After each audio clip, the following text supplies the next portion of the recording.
Welcome to Interactive Bible Meditation, where we share with you real-life examples of people and their struggles. Today we're going to talk about freedom from the performance trap. The Bible verse that we need to meditate on is Romans chapter 3, verse 10. It says, "There is no one righteous, not even one." Romans chapter 3, verse 11. "There is no one who understands. There is no one who seeks God." Romans chapter 3, verse 12. "All have turned aside together, they have become worthless.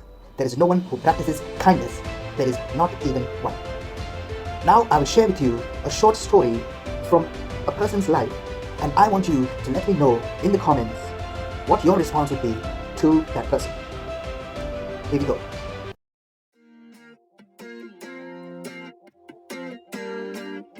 Shelley is a stay-at-home mom with 3 small children.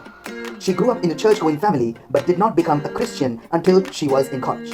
When someone explained that she could receive God's forgiveness as a gift of His grace, she accepted God's gift enthusiastically. Through the help of a Christian friend, she learned the basics of growing in her relationship with Jesus. She began leading others to Christ and discipling them in their newfound faith.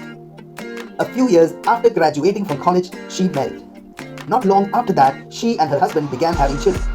Though she enjoyed her relationship with her husband and children, the pressures of marriage and parenting began to take a toll on her spiritual life. She noticed that her temper flared up, often with her kids, and she began to feel resentment towards her husband.